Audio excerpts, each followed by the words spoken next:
This episode includes honest conversations around sensitive topics, including addiction, depression, self-harm, and suicidal thoughts. While Leah's story is one of hope and healing, we understand these topics can be triggering. Please take care of yourself while listening and step away if you need to. If you or someone you know is struggling, you are not alone. You can call or text the 988 Suicide and Crisis Lifeline in the U.S. or visit 988lifeline.org for support. Today, I'm sitting down with Leah Monson, the incredible lead singer of Presence Music, whose story is one of heartbreak, hope, and healing. Growing up, Leah faced her family's struggles with addiction and her own battles with depression, self-harm, and suicidal thoughts. But God's grace met her right where she was and transformed everything. Today, she travels with her husband and young family, sharing songs of worship and a testimony that reminds us no one is too far gone for God's love. Hey friend, I'm Jessica, and this is With My Whole Heart. I'm a real-life woman juggling a lot of real-life things, raising girls, running a hair salon, chasing big dreams, and doing my best to stay grounded through it all. If you've ever found yourself in the thick of it, somewhere between who you've been and who you're becoming, this space is for you. Here, we talk about the middle, the messy, meaningful, beautiful middle. The big leaps, the small wins, the hard lessons, and the heart-led pivots. From business and beauty to faith, motherhood, and everything in between, nothing's off limits. So grab your coffee or your tea, get cozy, and let's dive in. Because this journey, we're walking it together with our whole hearts. Hello, Leah. Hello. Thank you for being on my podcast. Thank you for having me. All right, so I want to start for all of the viewers to get to know you a little bit. So for those who don't know you yet, can you share a little bit about your life today as a wife, mom, musician, and everything in between? My life is busy, chaotic. I don't have anything together, to be honest. I'm just like trying to survive. Taking it day by day. Pretty much. That's kind of what I have to do.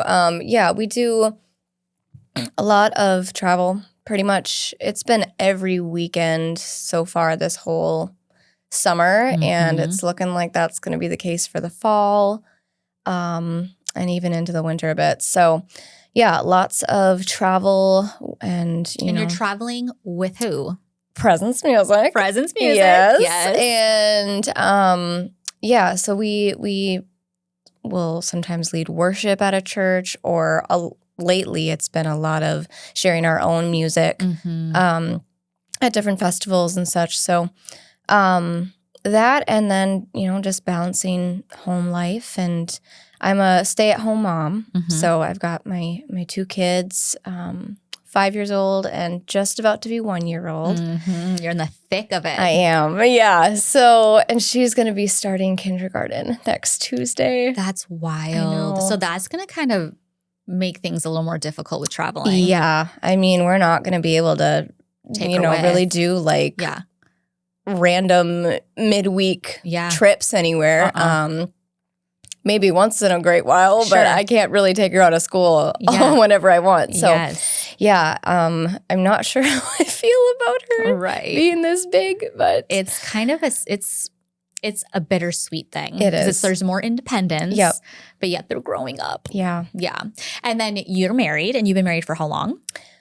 Oh, we're going on 10 years in January. Okay. So. And Brandon, he is part of Presence with you. Yep. Presence Music, right? So we both sing. I do play piano, and then we call him our momager, because he kind of does a lot of the managing and everything. And then he's kind of the hype man. That's what we, like the cheerleader. Yeah, we need that he on has stage. That energy. You're more chill. I am. And he is high energy. He is very ADHD. I love it. So he brings like a lot of the fun energy. And I've been kind of honing in on that more recently as well. But like I also kind of bring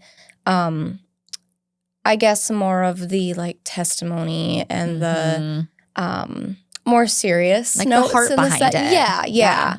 So we complement each other well, I Yes. would say. Yeah. It's a beautiful marriage. I love it. Okay. So when you think back to your childhood, so let's just kind of rewind a little bit. What are some of the earliest memories that shaped you? I mean, I guess I would say what I remember kind of more so started when I was like 8 years old. So, I mean, my parents, they were married for, I think, 18 or 19 years. And a lot of that was good. You know, there was definitely fond memories of family vacations and that kind of stuff. And then things just kind of got messy when I was 8. And they ended up getting divorced. And I remember a lot of fighting. There's a lot of anger at home. And you could just, feel it. And then, when they would fight, it did happen to be around us kids a lot of the time. Yeah. And I understand that, as a parent now, I'm like, I get it. I get it. Yeah. So I don't, I'm not angry at them or anything like that. But I think being around that a lot and then having to switch back and forth between parents, that was hard. I think for routine, because it was completely different routines at both of my parents. So tough. Yeah. And different boundaries and guidelines Absolutely. and structure. And Yep. Everything was different. So it kind of felt like shifting between two different versions of me. two different identities. Yeah. So yeah, I think all of that kind of has shaped you into like, what have you taken from that now? Yeah. Being a mother, and how has that shaped you into like maybe doing things differently? Or like, are you very careful now about like not fighting in front of the kids and like, nope. Okay, because I was gonna say, like there's sometimes there's like those childhood traumas and things that happen. Yeah. Where you're like, I will never do that, right? But then there's other things where you're like, this is history repeating itself. Yeah, I get that. Yeah. I mean, honestly, I think what I've taken away most from it is empathy. Right. I have a lot of empathy for people. And that's not me trying to brag or anything. But that is one of my strongest characteristics is I don't think that I'm a judgmental person. I try to sometimes people are like downright annoyed with me because like I will just always, I don't know, look for the best in people and try to understand them without judgment. Absolutely. Like I want to get to the heart of it because growing up in that, I understand that there's always a deeper root. Oh, for sure. And a lot of the things that my parents did all goes back to when they were kids. Right. They were just doing the best that they could with what they knew. Yep, pretty much. I have a song about that. It hasn't been released yet. I'm still debating if it's something I should release. But I think you should. I hear that a lot. I know some people have heard it and they are like, this is a song that could really heal people. Oh, for sure. Because like your story, unfortunately and fortunately, is common, right? Like I grew up in a family, same thing, like it was a Christian family. My dad was dealing with addiction behind the scenes that we didn't really know about. That came to the surface. He had a lot of mental disorders. There was abuse for me. And like a lot of people didn't know that growing up, right? Yep. And so I feel like it's a story that you hear a lot, even from people you would have never expected it from. Yep. Yeah. And I remember like when I was in high school, actually, I suppose elementary school, I don't know that anybody really, I mean, besides my close friends, but like, I don't know that anybody really knew what was going on. Because it's not like you're like, hey, guess what? Yeah. Like, that's not a topic of conversation you want Right. to have as a teenager. I'm not trying to brag about this. Yeah. No. Yeah. So I feel like it could be healing. For yeah, sure. I hope so. I guess it's more of, how do I tell that story in my perspective of things without hurting my parents, I get that. Yeah. That's it's hard. just so tough. I feel like that's a tough position to be in because obviously it is your story. Yeah. It's your perspective of what you lived, but yet it is still your story. Mm-hmm. It's your life, right? Yep. And like, I remember when I first started talking, and I haven't talked a lot about my dad because I don't have a relationship with my dad at all anymore. Okay. So out of respect, I try not to talk too much, but at the same time, I did deal with a dad who was emotionally abusive, who had mental health issues, who had addiction that we didn't know about, who we had to hide from for a period of time because we were threatened for our lives. Like all of that stuff, like that was what I experienced. And I don't think it's fair that I have to like suppress that. Yeah. Because it could help other people who are going through the same thing. Yeah. And I love my dad. He's my dad through and through. Yeah. I pray for him. I wish him, gosh, it's making me emotional. I wish him the best in life. I just don't have a relationship with him. And it's best that way, at least for this season of my life. So I get that. It's hard. Yeah. It's a hard line to balance. Yeah. Yeah. And, you know, my dad struggled with addiction as well. So yeah, it was tough because with my dad's addiction, and then my mom, she didn't always handle things the best with that either. And she, ended up kind of being a version of my mom I didn't know. Right. So kind of, I felt a lot during my childhood, teen years, that my parents were so wrapped up in what they were going through. Right. That they just didn't really know what was going on with me. I was probably more open about it, like with my mom a little bit more, but if anything, it was my brothers. Yeah. My oldest brother is kind of my best friend, to be honest. And I think, he was kind of the one that I went to a lot with, whatever stuff I was dealing with at the time. So he was kind of like your parent a little bit? A little bit, yeah. I know he likes to joke around with me, like, listen, I raised you. He did not raise me, but he likes to take the credit. He does, yeah. No, but he was there for me in ways that my parents they couldn't be at that time. And again, I don't fault them. You have compassion and empathy for it because especially now as an adult raising children, you can see, and just being a part of the world and just seeing how toxic things can be and how, I just can't even imagine like living in that daily and having to navigate that, how it would change you. Like you would start to not even recognize your surroundings of what's going on because you're so focused on your marriage and like what's happening with your partner. For sure. That your kids, like, they just see your surface and like, oh, she's fine. Yeah. She's fine. Yep. She's smiling. She's fine. But yeah, that's really tough. Yeah. So when you think about that little girl version of yourself, what do you wish she had known? Oh, boy. I guess I would say, like, I wish I could have told her that, like, life is going to get much better. And, everything is a season. Yeah. And honestly, the hardships that we go through, they're tough at the time, but I guess it depends how you go about it. They can either shape you for the worse or for the better. I chose to let it shape me for the better. Yeah. And I think, like, strength is what really ended up coming from it. And like I said, empathy and doing what I'm doing today is largely because of what I went through. And to me, that makes it all worth it. Oh, for sure. The impact and the story and the testimony you have. Yeah.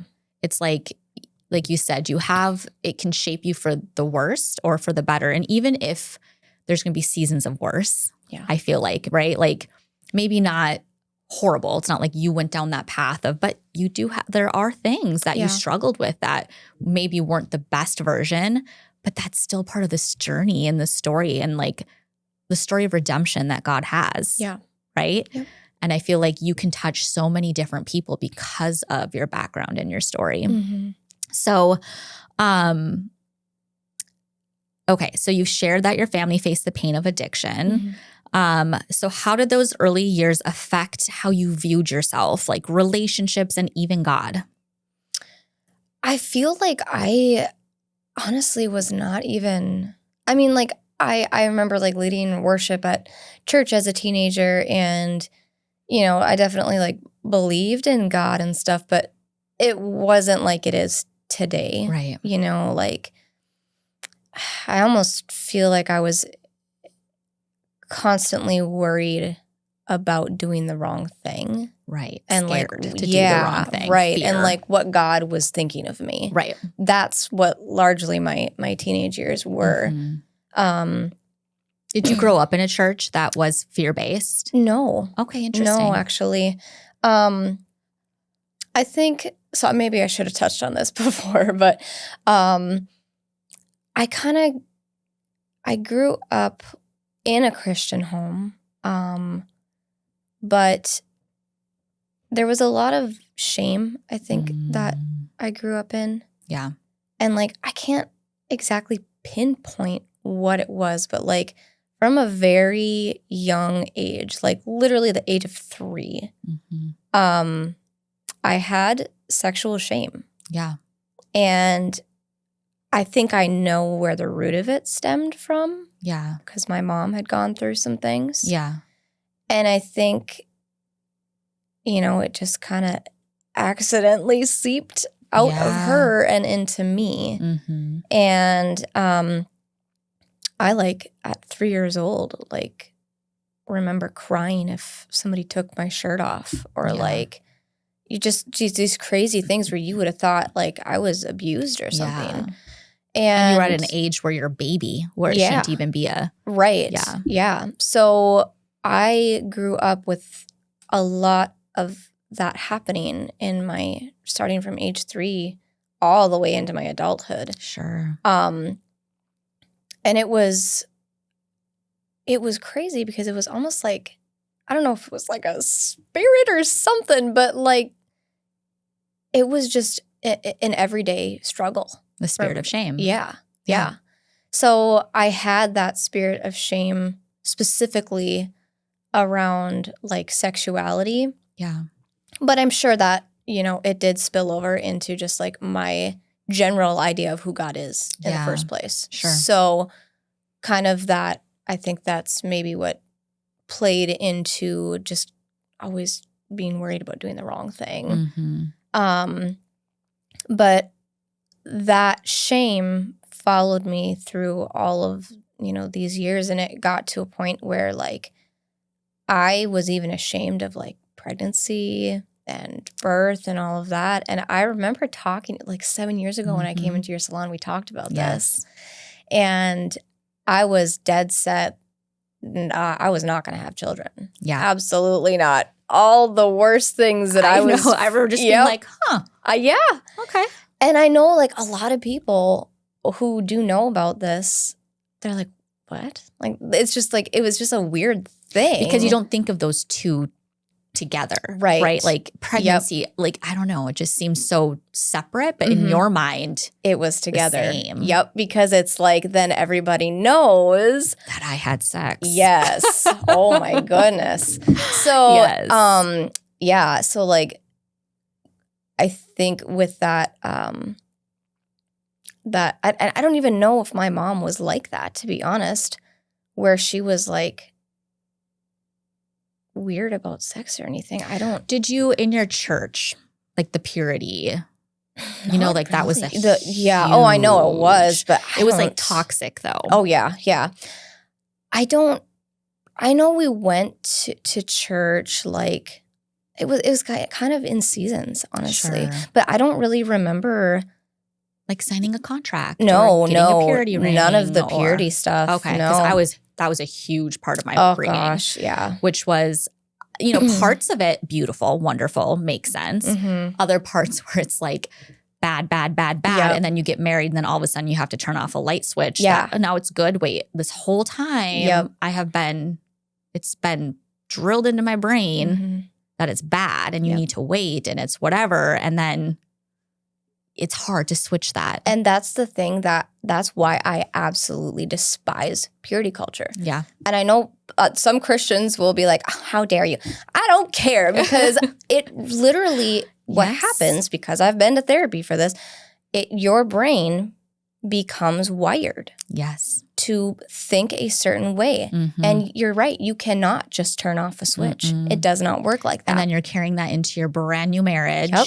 And you're ashamed Yep. and you don't know how to even get there. Mm-hmm. Yeah, I'm with you kind of on that too. Like I do believe biblically that it's the whole purity culture, like the human, Right. like humans taking that and then Yep. turning it into an agenda. Yes. Yep. That's what I don't like. Correct. Me too. And so that is kind of what it causes a lot of issues. So I was just curious if maybe that was something, but it sounds like that wasn't even a thing in your life. No, I don't.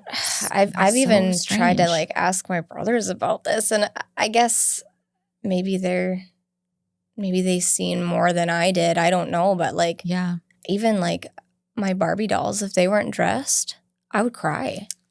I mean, it was like Wow. really It's a real deep-seated deep-rooted, thing. yeah. Interesting. So then when I was 15, I was actually molested. Okay. So, you know, that just, those roots got even deeper. Yeah.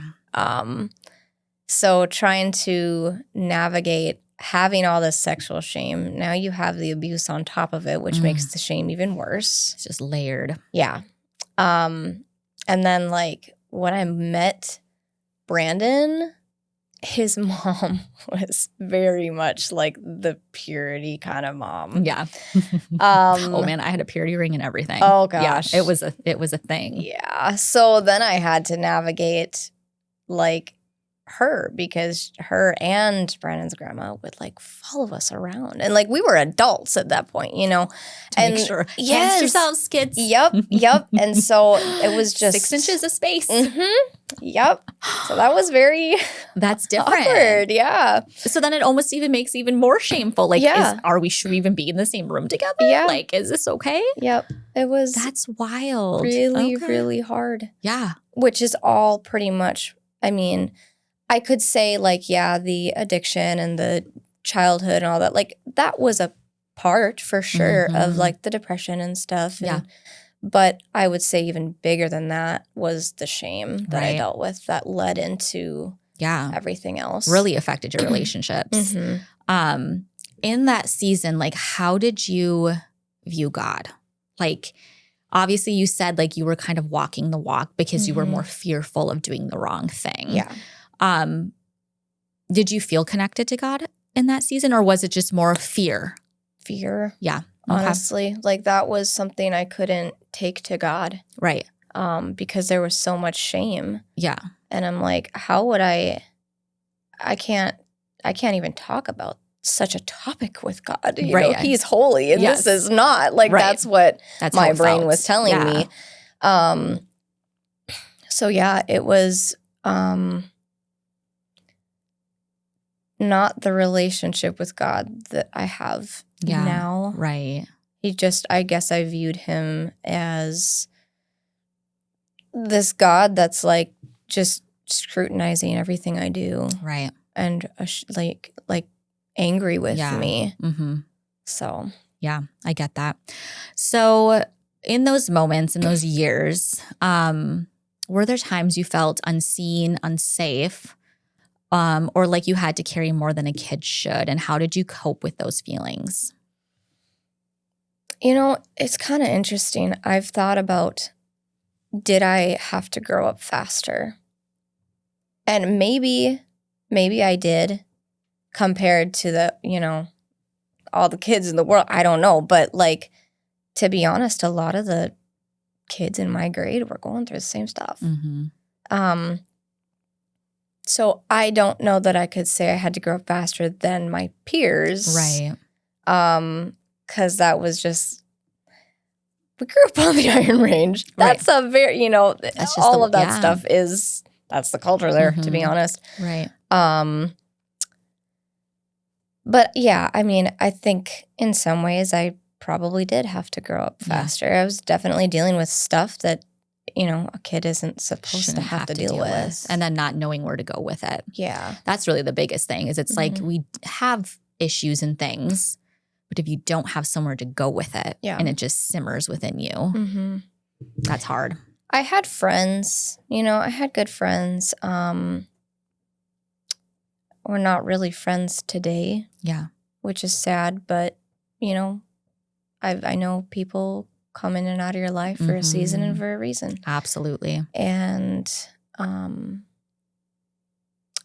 think a lot of that is what carried me.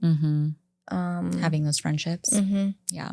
And there wasn't many necessarily, but like the really close ones. Yeah. I had like probably 2 very close friends. That you could confide in. Yeah. That's beautiful. That's good. Yeah. So we talked a little bit, you and I, about depression and that sort of thing. So when did your personal struggles with depression and self-harm begin? That would have been in my teen years. Okay. I can't pinpoint exactly. I think a lot of the self-harm kind of stuff stemmed from just really low self-esteem at the time. Because back then, the whole like being real thin, that was a thing. That was so, we were just bombarded with that. Yeah. And I wasn't that. Yeah. So I was constantly comparing myself to the girls at school and the magazines and the TV. Oh, yeah. Yep. All of it. And I don't know. I think at first the self-harm was, I think I was just angry at myself because it's like I tried the not eating thing. Like I think it was technically the diagnosis was like a borderline anorexia. But like I didn't look like I was anorexic. It didn't. I mean, I remember there was like a 2-week span and I had lost like a lot of weight in that 2 weeks. That's all I really remember. That was like significant. Yeah. But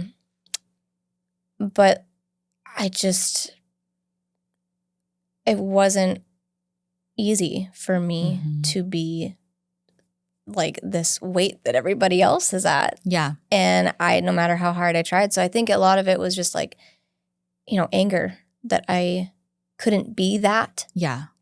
And I never had a boyfriend in high school. Okay. Like, not for lack of me trying, right. But they weren't interested in me because at the time, it was only the girls that were thin that got boyfriends. Sure. And, now looking back, I realize like, oh, that's so silly. But as a teenager. In the moment, like that's your whole world. Yeah. Yeah. It's so hard being a teenager. Oh my gosh. I have a teenager right now and I'm just like, I forgot about all of these like self-doubt and self-hatred. It's really self-hatred. Right. And it's like, it's a spirit, I believe. It's like you're at such an age that it's easy to like chameleon into everybody else. Yeah. Yep. And I think it's easy for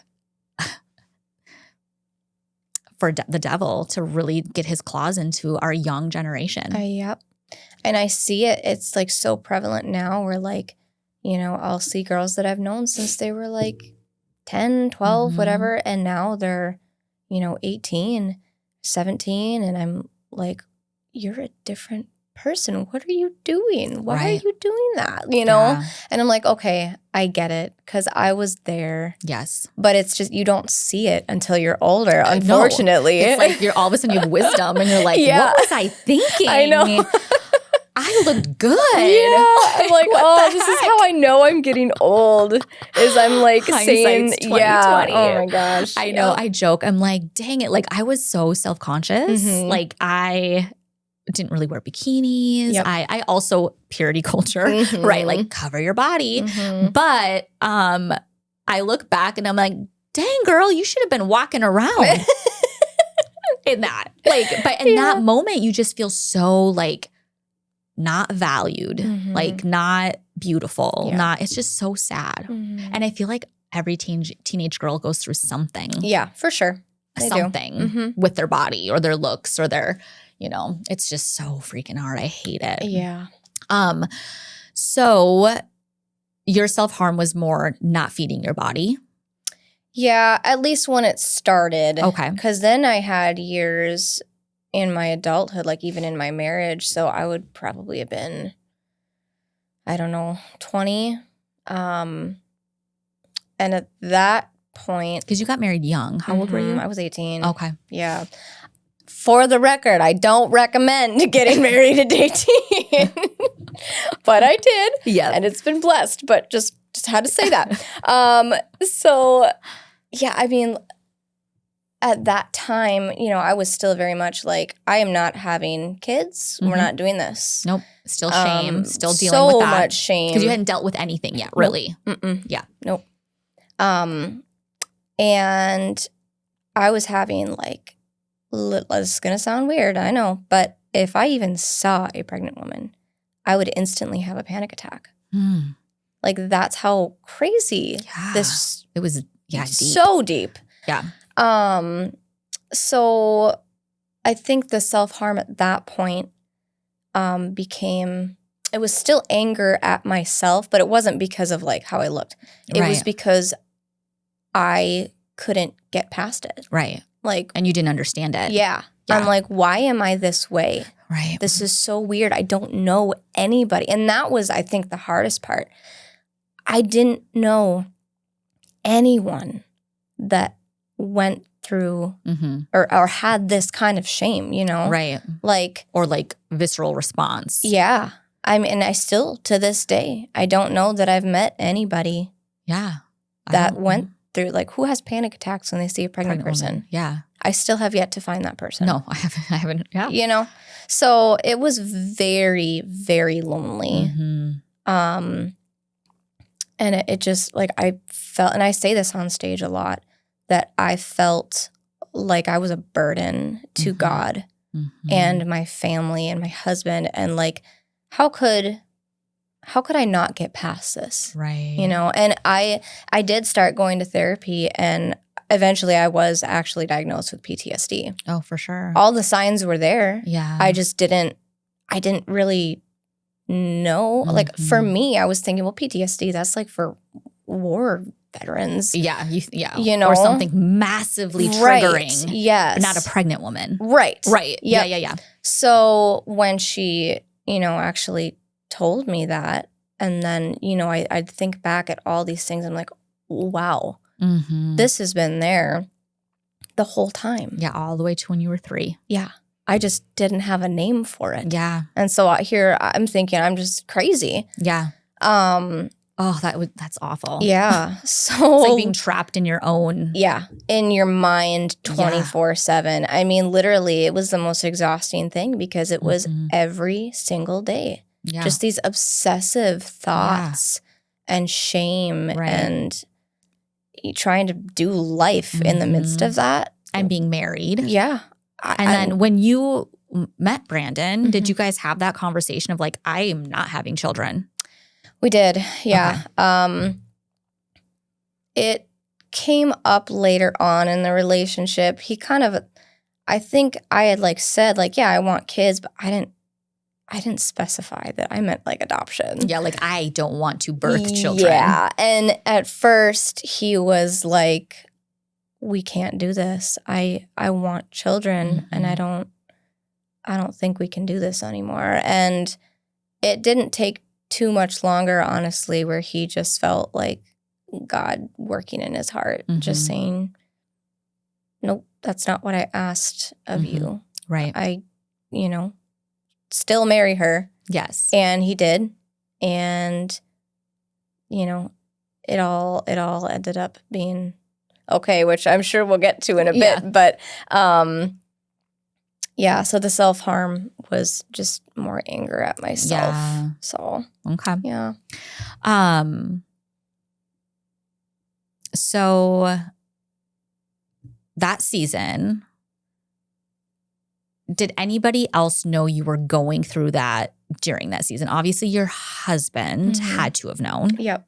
But was that kind of it?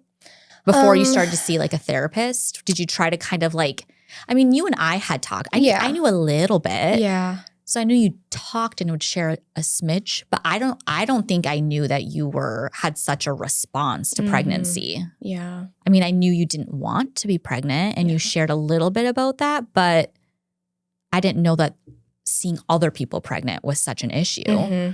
So did you share that openly, or were you like, I'm crazy, I can't talk about this? Honestly, I think the only people that knew at least about like the severity of it was probably Brandon and my brother. Okay. Yeah.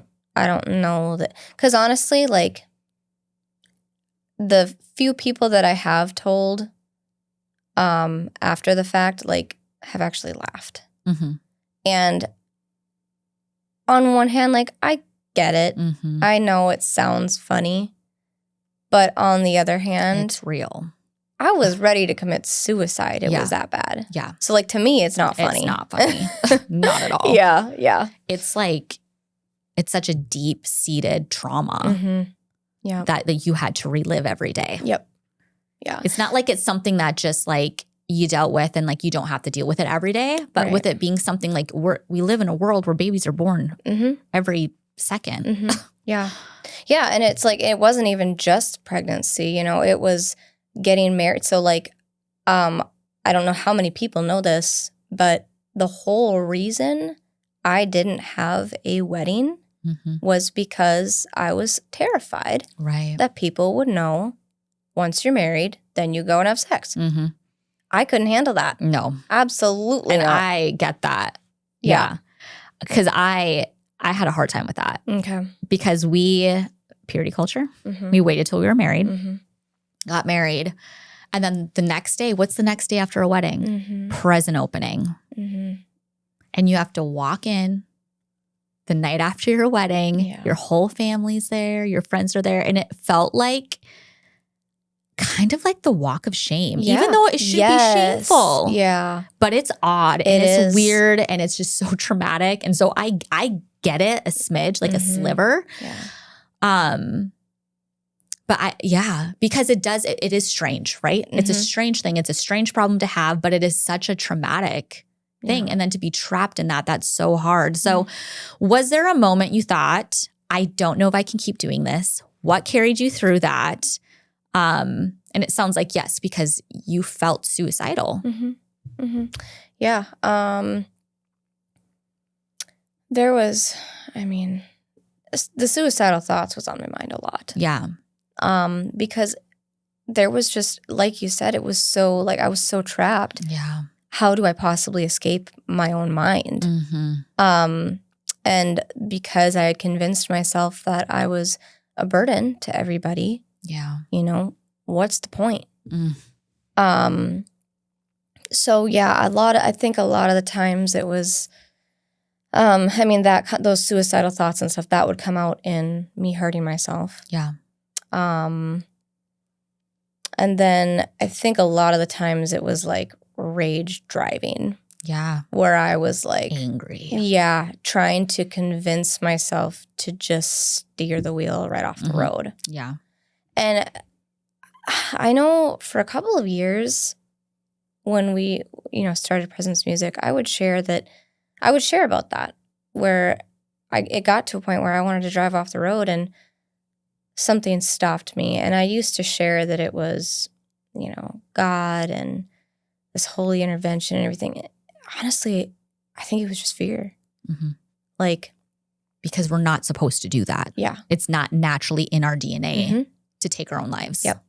And I was afraid that if I did that, I was going to go to hell. And I didn't really want to find out. No, because fear. So, yep.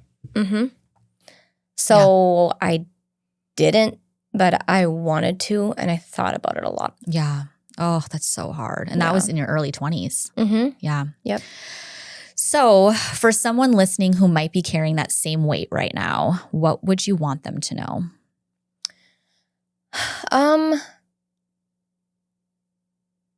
I would honestly, I think I'd want them to know what I've learned about God. And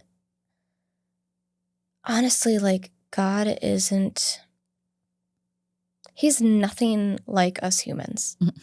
And that's why it's, and, it's hard to imagine that, because this is all we know is human interaction for, at least face to face. Yeah. But like the way that God thinks about you is so different than how you think about you or your parents think about you, or, it's just this unfathomable kind of love that he has for you. Yeah. And there is nothing that you could do or say that would ever change that. That would ever separate that love. Yep. No. I mean, you look in the Bible and it's everywhere. The people that God used weren't the ones who had it all together. They weren't the perfect people. No. They were murderers. Yeah, they were the bad, quote unquote, the dark, scary. Yep. Yeah. So, I mean, if you think that you're too far gone, I would encourage you to go take a look at the Bible. Right. And history will tell you otherwise. Yeah. Yeah. Yeah. There's nothing that you can do too dark, too scary, where you can't still fall at our Father's feet. Yep. Absolutely. Like, yeah. It's just, it is wild to think of it, because humans muddle it up because there's this pendulum, right? And like, we only know what we know because we're living this human experience, right? We're a spirit living in a human body. Yeah. And there's the pendulum of fear, fear, fear, fear, fear, fear God, fear God, fear God. And then there's the God just is love and peace and harmony. It's like, no, there's a balance. Yep. Like, yes, there should be a reverence. Right. A reverence of fear, in the sense of like, you want to do good because you're bettering the kingdom. Yep. And then there's the love, love, love. Yes, he is love, but there's still reverence on that side as well. Yep. So I feel like humans have just made it so messy. Yeah. Where it's like, you think that you're too scared, feel too ashamed to go to him about anything, where it's like, he's seen it all. Yeah. Yep. Exactly. He can take it all on. There's nothing too big. Yep. Or too small. Yep. For God to take on. So let's shift kind of into your relationship with God. Was there a defining moment when you realized something had to change? So obviously you're married. You have all this trauma from your childhood. You dealt with addiction. You dealt with depression, shame. Then you go into young 20s and you get married at 18. You have all these layers of past traumas. Something had to give. Yeah. I wanted it to change for a long time. I just didn't know how, really. And I would say I started seeing my therapist, and I don't even remember how old I was at that point, but it must have been maybe 19, 20, something like that. And that helped tremendously. I mean, I did get to a point where, like, I could function much better. Yeah. But there was still that piece of shame that therapy wasn't going to fix. No. And I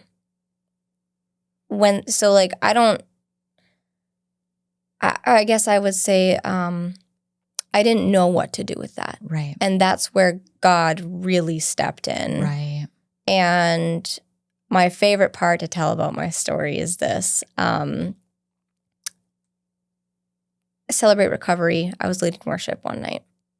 And before I had gone, I really felt God speaking to me, that there was a message he had put on my heart that I needed to share at this Celebrate Recovery. And so I really feel like he gave me the words to speak And like, I even practiced it, but like I knew very strongly there's a message I need to share. Yeah. And so I go there. I told the leader, I was like, hey, after this song, do you mind if I share something? And she's like, yep. So it gets to that moment. And I was like shaking. Like I was so nervous and emotional. It's that feeling of, you have to do it. Yes. But I didn't, because I was not, at that time, I wasn't the speaker. I was the singer. And that's all I did. So it took me a minute. And finally I got there and I start speaking and it's really emotional. And then like all the instrumentalists just stopped. You could hear a pin drop. And you're like, everything went quiet. Like, and that had never happened before. And I just start speaking like healing over everyone in the room. And I think the reason God gave me this exact message was because at the time I had no idea that I was speaking over myself. To yourself. Oh my gosh, that makes me emotional. That's so cool. So literally in a moment, all of that shame fell. All that bondage broken off. All of it. 1 month later, I was pregnant. Shut up. Yep. That's wild. Crazy. That is wild. Yep. So that was like when if somebody ever doubts miracles, I will tell them that story because that was a miracle. That's a miracle. That was the Holy Spirit working through you and speaking over you through yourself. Yep. That's crazy cool. Crazy. What an amazing story. I love that. So I feel like this probably answers it. Can you take me back to a moment you felt God's presence in a way that you'll never forget? There it is. Yep. There it is. Okay, so who or what helped you start to believe that healing was possible? So obviously you went to therapy. Yep. That helped to kind of show you the journey of why you had the issues. Yeah. But was there somebody else or something else that like helped you believe that healing was possible?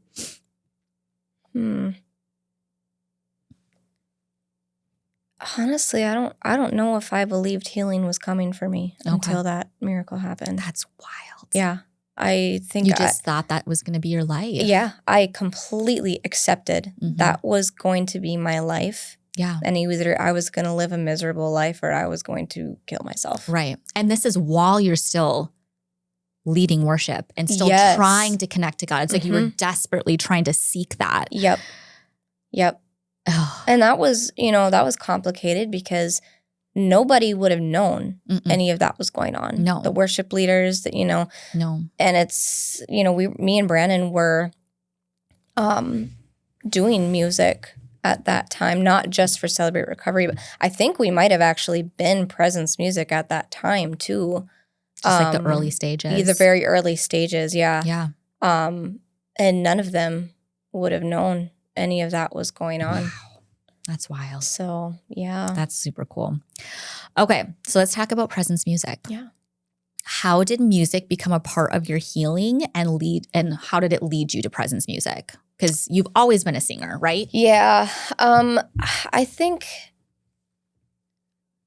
that was really my only way to connect to God that I felt like I had left, because talking to him just felt, it's like I have all this baggage I don't feel comfortable talking to him about, So worship was my outlet. That was like the only thing that I knew to do to feel something toward God. Yeah. But I'm sure part of it was, I grew up in a Christian home and we went to church, and that's just, that's kind of what we did. So, yeah. But yeah, I think once I met Brandon and, realized like, oh, he can actually sing. Then it was like, well, this is kind of cool. Did you know he could sing like before you started dating? No. Okay. It was like a little surprise. Basically. Yeah. Yeah. Because he's a really good singer. Yeah. Yeah. So I think, it was, I know a lot of people say that God knew what he was doing when we put us together. And so yeah, the I can't speak for him. I don't know exactly, how music and all that works with him, but I know he had a very traumatic childhood as well. Yeah. So we both kind of, I think that's our outlet, and to be able to do it together is really special. It's a gift that God gave you to help you through everything. Because he knew that. He knew you weren't going to be like a talker to him. He's like, well, I better give her a voice so she can sing to me. And I've grown into it now where like I can talk about this stuff all day, but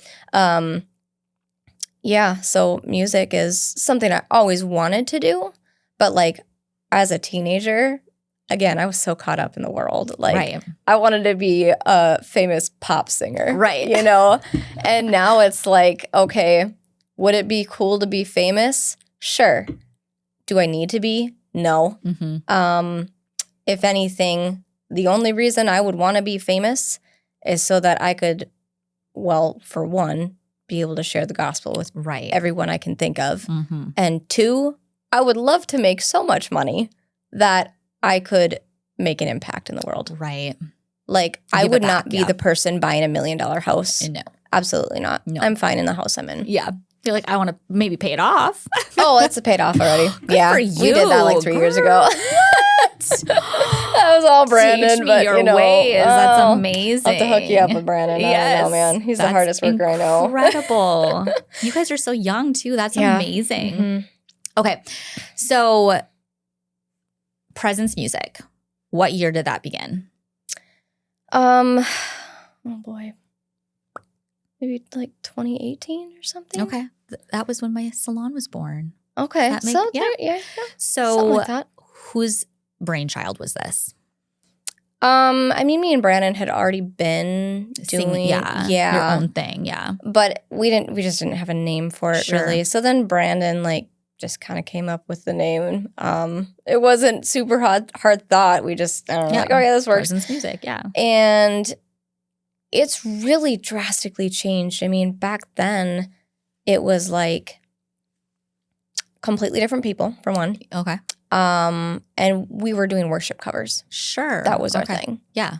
Now, just maybe the last 2 years, I don't even know if it's been that long. We don't really do that anymore. Okay. It is like we have enough of our own songs that like you write your own music. Yep.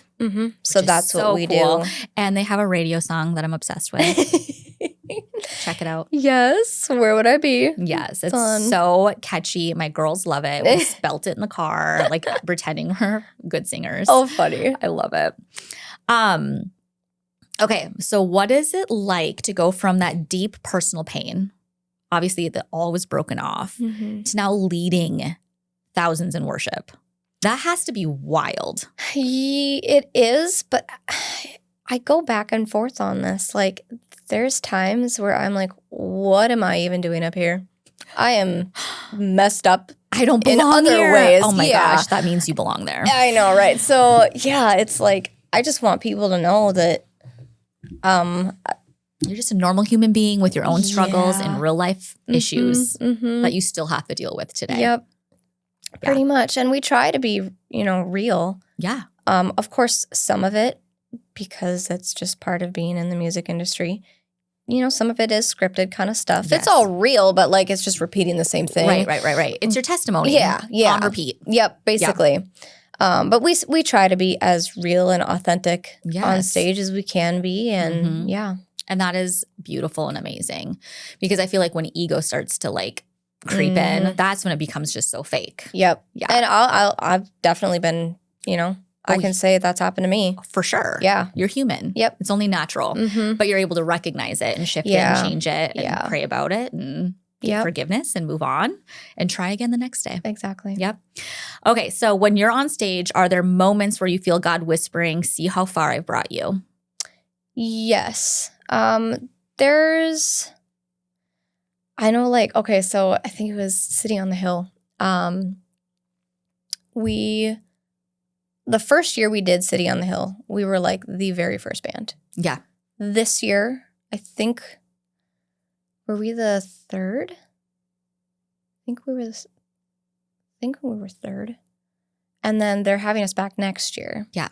and we don't know where they're going to put us. They don't Okay. even know where they're putting us yet. Okay. So I'm kind of like, okay, we got a year to work on this and see. So is it kind of like you kind of move up the ladder? Yeah. I mean, the bigger you are, the later obviously. you play. Yes. Yep. Cool. Well, so like it's like that, and then 10th Avenue North is who headlined the day that we sang, and it was really cool because Mikey, the lead singer, he actually kind of was interested in us. Like he was listening to our entire set.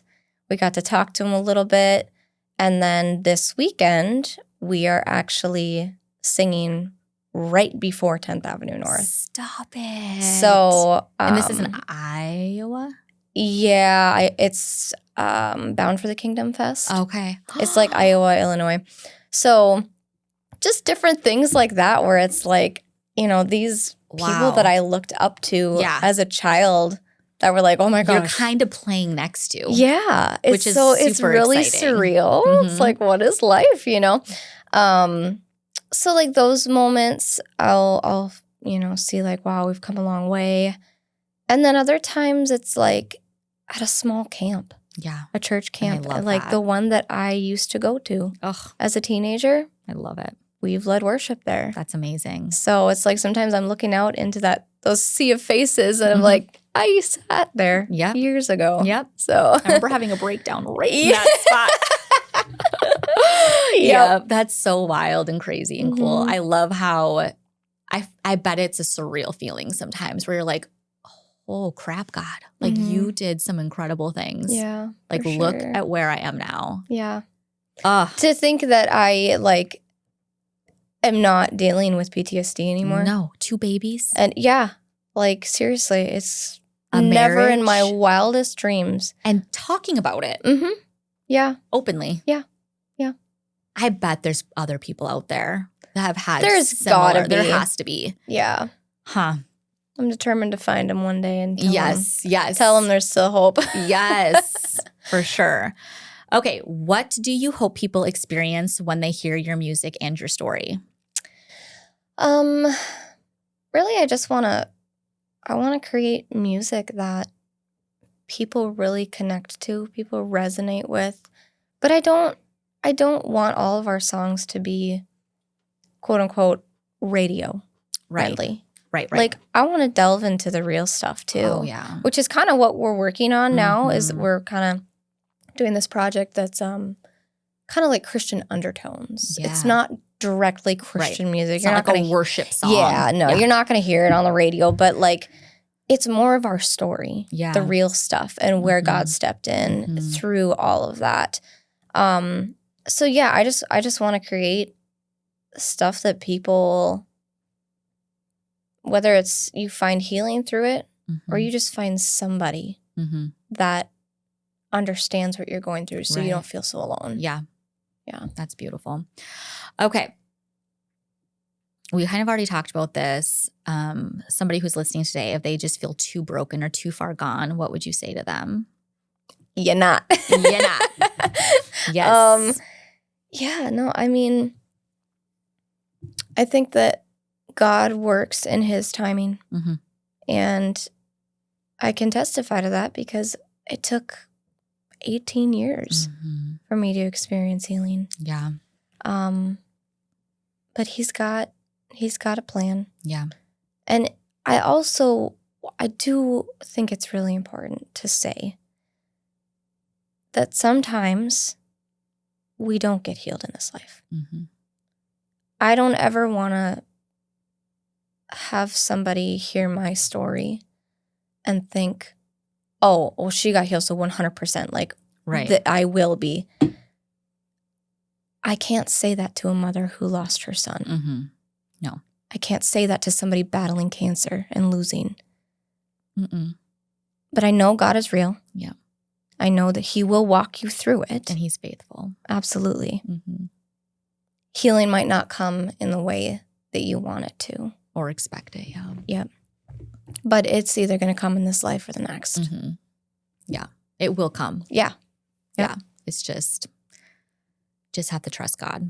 Yeah. And know that his plan is his plan. Yep. Yeah. Okay. Is there a specific scripture, prayer, or worship lyric that anchors you during your darkest moments? Ooh.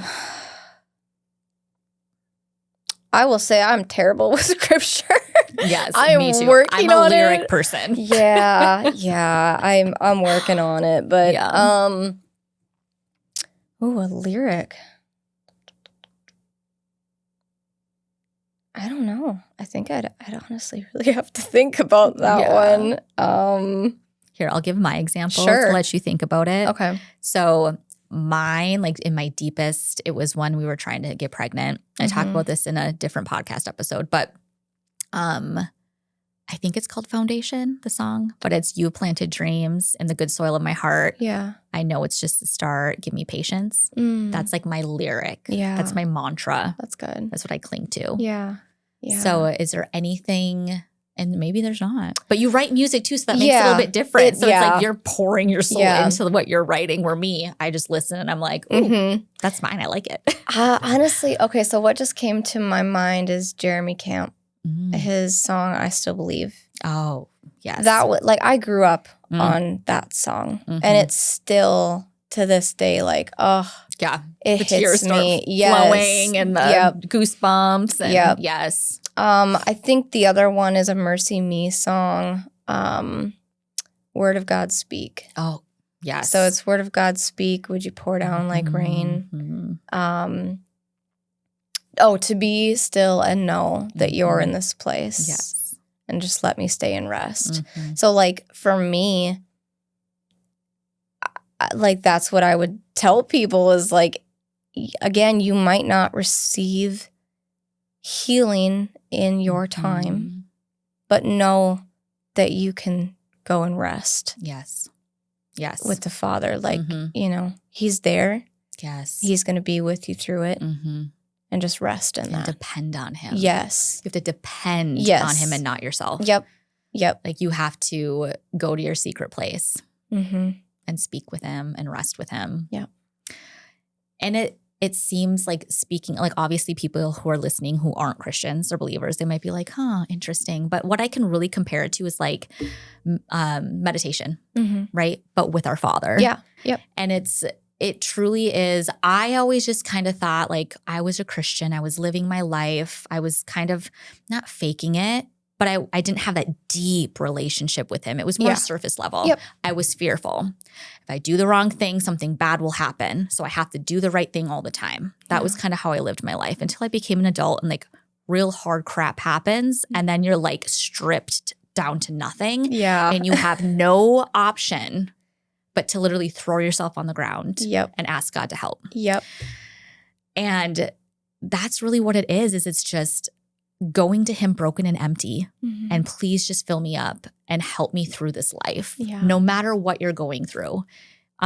He can bring so much comfort and rest. And I think that that's really important for people to know. Yeah. Okay, so how do you see God using your past pain to impact people now? I will say I hear this all the time when we get off stage. Somebody will come to our merch booth or something or find me backstage and they all say the same thing. Thank you for talking about PTSD. Thank you for sharing your story. And like so many times they'll say nobody does that. Like, and I guess maybe because I'm in the Christian industry, so like I see it a lot more. I'm like, yeah, they do, don't they? Like I feel like the artists that we work with share their story, but then again, maybe specifically the PTSD is it's different. And I think a lot of it too is like I will talk about how I experienced that sexual abuse and got to a place where I became suicidal. Like that's maybe not stuff you'll hear people say too much on stage. No. So when I do, that's something that people really resonate with because it's like taking the mask off and being like, hey, just so you know, this is very real. Yeah. Just because I'm a Christian doesn't mean I don't deal with it. Right.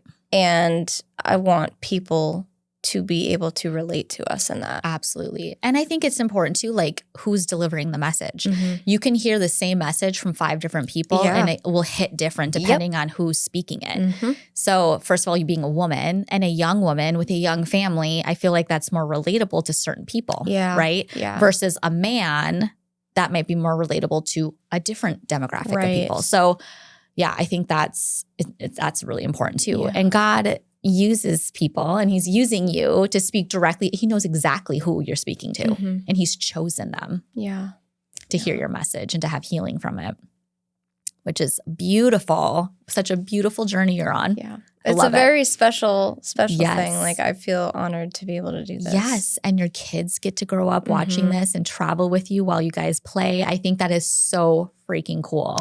Yeah. We actually just got it used to be like a Hilton van. It's a, I don't remember what it's called, but it's a huge church van is what people call it. Oh, for sure. So that we can bring our kids on these longer treks. Because I've told Brandon, I'm not going to be the parent or the Christian artist that leaves their kids at home while we go and travel. No.